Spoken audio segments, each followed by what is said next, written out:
Thanks for tuning in to As the Tire Turns podcast. Before we dive into this week's episode, I'd like to thank our sponsor, AME International. Tire professionals insist on AME. I'd also like to recognize the AACF. For over 65 years, the Automotive Aftermarket Charitable Foundation has stood by those in the automotive aftermarket industry and their families during life's toughest challenges. Since 1959, with the incredible support of industry partners, AACF has provided vital assistance to individuals and families facing financial hardship due to unforeseen circumstances, such as floods, earthquakes, storms, fires, catastrophic medical conditions, life-changing accidents, devastating fatalities, and more. AACF offers a straightforward application process and a quick turnaround time for those needing support during critical moments. Visit www.aftermarketcharity.org to access the application and learn more about how AACF can assist during times of need. Together, we can make a difference in the lives of our automotive aftermarket family. Support AACF today. And now, As the Tire Turns. Hi, I'm Keith Jarman with the As the Tire Turns podcast. Today's episode, we are with Debra Hamlin, Director of Operations for the Bridgestone Commercial Dealer Network. Deb, how are you? Doing good. High atop the Bridgestone Tower, downtown Nashville. Very excited to be here today with you, Keith. Thank you very much. Thanks for having us. BCDN, easier than the Bridgestone Commercial Dealer Network. What is that? That is your group of commercial dealers, essentially? That's right. So that is all dealers that actually support Bridgestone tires and service. Okay, fantastic. And I guess I should have mentioned, too, you're also my VP, right? So this is like the State of the Union almost, right? We're in the same room. We don't have any survivorship or anything like that, I guess, past us. But when I pass the baton, if you will, in November, it'll be to you. So that's right. Like I told you last year, I'll be your wing person for the year. That's exactly right. Exactly right. So I'm always curious because, playing as a kid or something like that, I don't think anybody says, when I grow up, I want to be in the tire industry. So what is your journey? Most people have some sort of twists and turns or so on along the way. So how did you end up in the tire industry? Wow. Back in 1997, I left the consulting world, environmental consulting, and started with the retail operations in the Chicago area. And then in 2017, after many years with the retail business, I changed over to the commercial side of the house and took on environmental health and safety as the director, covering the OTR business, the ag business, and obviously TBR and our truck business. Oh. And then after several years doing that, I was asked to take a new journey on the operations side. And so 25 years later, I totally pivoted and went a different direction, but still wear the safety and environmental hat in many, many aspects. For sure. Never thought I'd be in the transportation industry, but am loving it. Here you are, yeah. Every day. I can say that from working with you a little bit, you're operationally efficient. I struggle with operations, so I lean more towards that sales and marketing side, I guess, and so rows and columns or staying within lines, is something that doesn't come easy to me. But yeah, so that seems like a good fit for you. So you started in Chicago. Of course, you moved because Bridgestone used to have its U.S. headquarters at one time in Chicago? That's right, yes. The retail side was there. They moved from Akron into Chicago, and then it split, so the North American operations came to Nashville. Right. And then in 2015, 2016, Gary Garfield, under the leadership of Gary Garfield, he wanted to bring all the divisions together under one house, basically. And so they built this beautiful headquarters and brought all the different divisions into here. And we were here for approximately 3 years, and then COVID hit. Yeah. And so it's a different environment than it was 3 years ago, or now more than that. But before COVID hit, and then it's changed to a hybrid environment. But it's still a beautiful building and a beautiful workspace, and we're all very proud of our presence here in Nashville. Yeah, very nice. So you mentioned Akron. Yes. mentioned Chicago, mentioned Nashville. How do you become a Packers fan then? Oh, well, I tell everybody this. I became a Packers fan when the Bears chose to go with Jay Cutler as their quarterback. Okay. And so the short answer is Jay Cutler converted me to a Packers fan. And I've been one ever since, yeah. So then my next question I've got down here then is Brett Favre or Aaron Rodgers? Well, Aaron Rodgers has been in since I've been a Packers fan. Okay. But Jordan Love is certainly looking very good for the organization. I was just going to say, I saw we're filming this right after I almost sent you a text to say sorry, but they held with it, but when they were just eliminated in the playoffs. But I think I saw a stat or heard announcers say they have the youngest team in football. So that's right, youngest team in football. Yeah, certainly some excitement. Potential future dynasty. Yeah, exactly. They're showing great potential and exactly. Yeah. And fun fact, you may not even know this, but there's a connection to the tire industry. Of course. Because the gentleman Henry Pearson, whose grandfather started Fleet Equipment, service truck provider. He just graduated from Appalachian State, and his dad, Scott Pearson, owns and operates the family business now, Fleet Equipment. But he was I think an unsigned tight end / fullback for them, and was called up. He signed to the practice squad, and then he was called up for a game or two, maybe more. And but they've got some depth, but it's tough with all those young folks. So, but he's appeared in some games and played at Lambeau, which is no kidding. I didn't know that. Yeah, which is amazing. So, kind of a connection there. So, well, I think our friends at Pomps would also throw in a good word for the. Well, that's true. Absolutely, the yeah. Leadership there at Pomps, I believe, are season ticket holders and are avid Packers fans. So. Yeah, I've had the privilege of going to some of those games. Our one of our companies we work with is a season ticket holder, and it's funny, they still talk about the seats that they have as being either Green Bay seats or Milwaukee seats from back when they used to play. That's right. In Milwaukee, they kind of got grandfathered in, so they had two different sets of seats for the team. So kind of interesting. I know when you are not working and not watching Packer football, you like to hike. I love to hike. Anywhere that you want to go that's on kind of a bucket list that you haven't been? So I'd have to say right now the Adirondacks have been my passion, and I've stayed pretty much around the Old Forge area to do my hiking. This year I want to get up to the northeast portion of the Adirondacks and actually go into, they have opportunities to go in and mine for garnet. Oh, really? Because there's still active mines there. So okay. I want to maybe use my MSHA training to go in safely, right? That's awesome. Yeah, so that's my next venture. Okay. But anywhere I go, I try to find at least one or two places to go for a hike. Even if I go to the beach, I go for a hike. Yeah, that's awesome. That's fantastic. Yeah. You introduced me to, and I attended for the first time this year, the Women in Trucking event.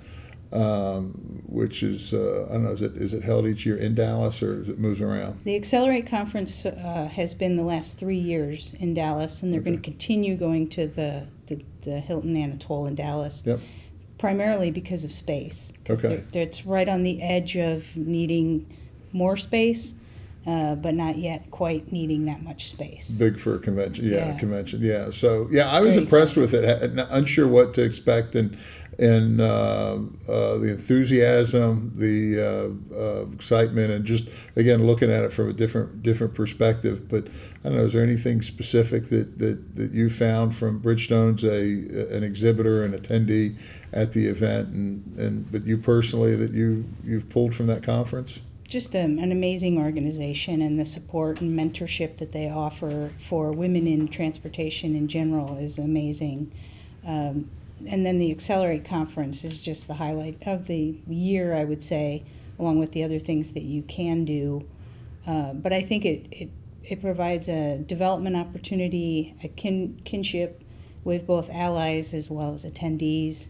And it's really been amazing for me to be able to also recognize women in the industry, not only customers, but also internally for their accomplishments, and just really honoring the work that's being done inside the industry by both women and their allies. I'm a girl dad, as you know. I know. So I was so glad to have you there last year. Yeah, it was amazing. good. It was exciting. Any advice for women? I mean, I know that's and it's really businesses in general have struggled with the workforce and retaining people, and so I know specifically the tire industry tends to be more of a male-dominated industry for a lot of the positions, and so just trying to get, when you think of even entry level, a lot of people think supermarket, fast food, restaurants, those types of things, and don't think, hey, let me go to a tire or an automotive shop and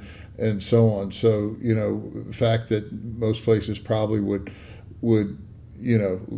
probably look at male applicants as, you're eliminating half of the workforce, right? So is there a way to I guess attract talent from the entire population instead of or any advice that you have or recommendation? Keith, I think everybody has to go the path and the direction they want to go, but don't see male populated industries as a block or a barrier. See them as a gate to entry. And I think that through all of my career, male allyship has been so important, as well as female allyship. I think that we all have to look out for one another and promote from within and seek opportunities for others, so that they know that it's not just a male populated industry, that you can get into marketing, HR, you can get into production, you can be a mechanic. It's all things that you can learn along the way. Yeah, there's a couple of forums that are dominated by tire technicians and mostly on Facebook, and sometimes they can get a little salty. But actually, we've got a handful of really loyal fans and doing commercial work, and heck, I just had a female tech when I put tires on my wife's vehicle that was there, and just was just one of the crew, right, which is how it should be, right? So no. And I think all statistics that you see in the industry and about the health of organizations is having diversity. Sure. Both in age and race and gender and everything. So I think that the more that we open our minds to that, and that we need to have that diversity overall to be healthy, that should just help the general mindset of the industry. Yeah. I know Tia's working on the next gen and really bringing up the next generation of technicians, and I think that the more that we as an advocacy group can be a part of that too is very important. Yeah, it's funny. Again, a couple different groups that I'm in, or peer groups.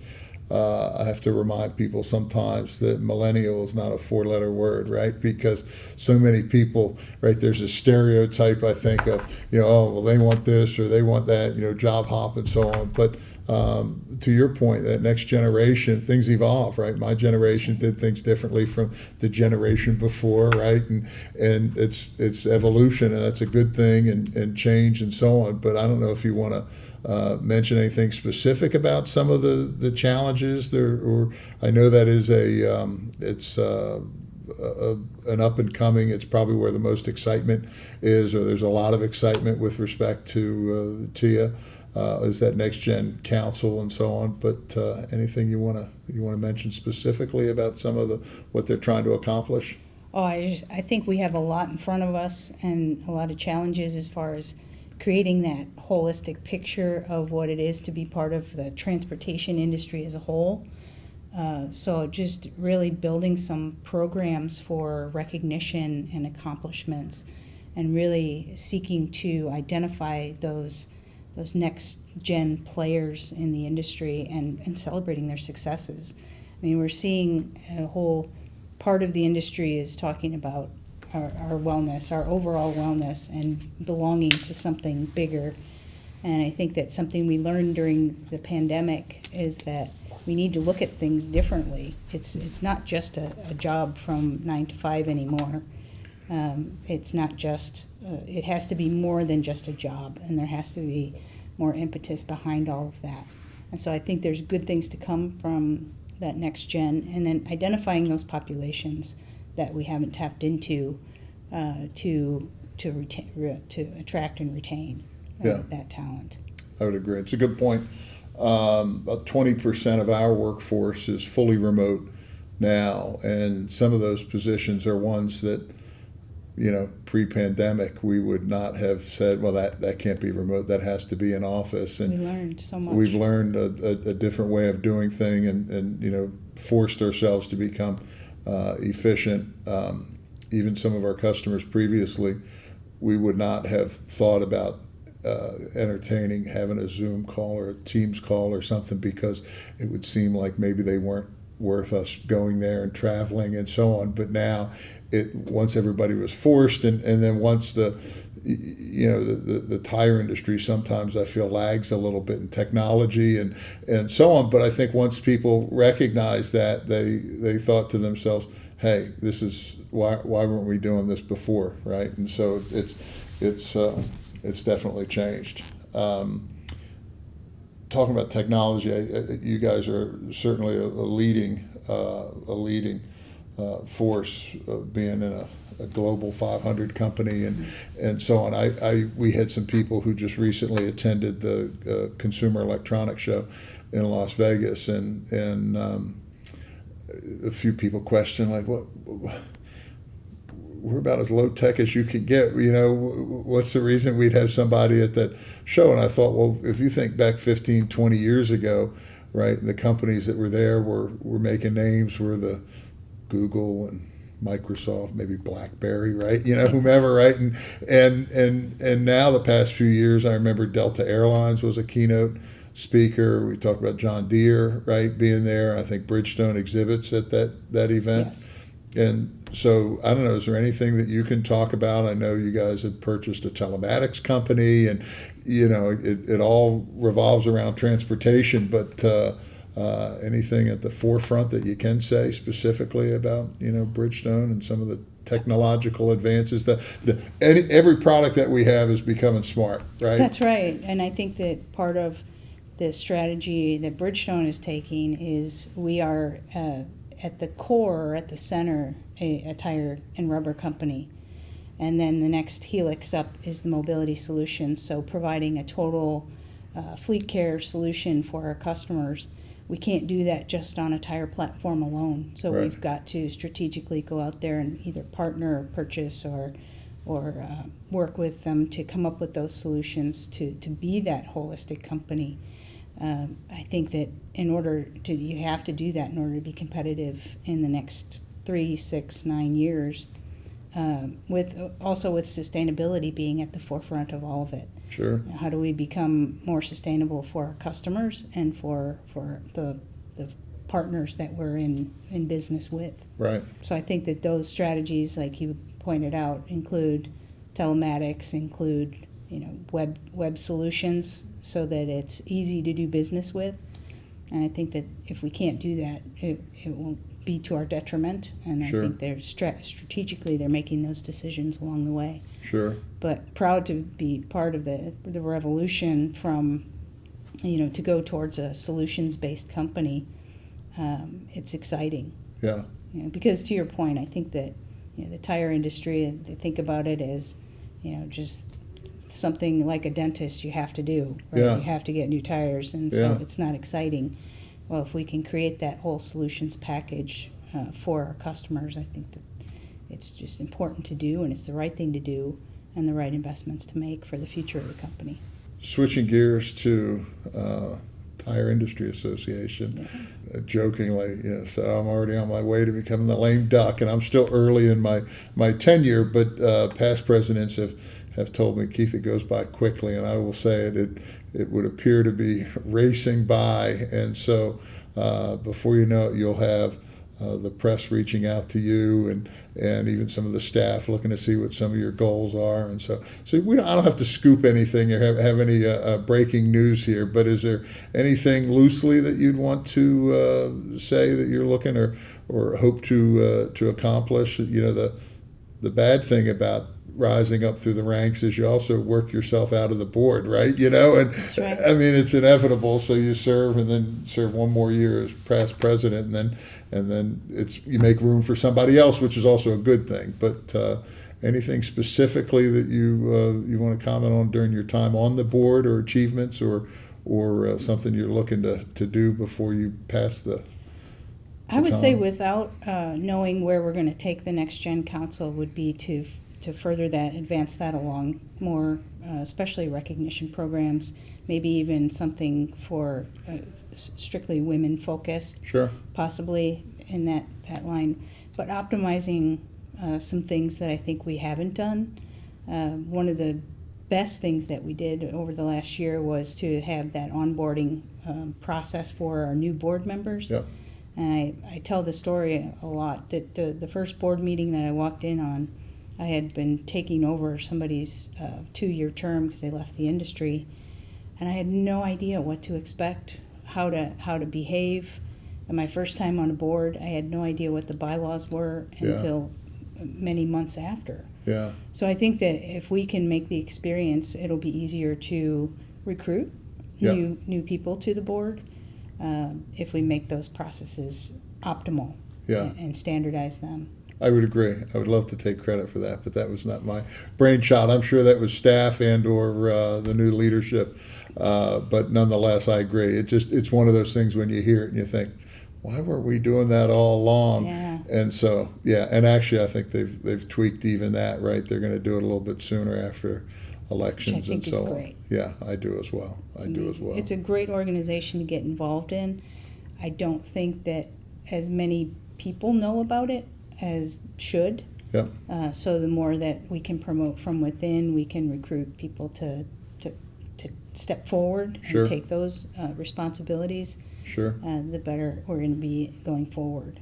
A few people have commented to me because I've served on the board, and I'm a supplier to the industry, but it's not at one point in time going way back, it was a tire dealer organization, and while still very heavily focused on tire dealers and their needs, as it's the Tire Industry Association, right? So it's suppliers, it's partners, it's a little bit of everything. So it's still heavily focused on tire dealers, but not strictly related to just tire dealers being on that board of directors. So, and then we've got a pretty diverse board now, I think, with representation from a lot of different categories, but it is a struggle as well. The first time I think I was elected, maybe there was 14 people on the ballot and 10 got elected, right? And they've changed the board now, so on. So now it might be 14 people, but only 4 are coming on, right? So it's become a little bit more difficult. But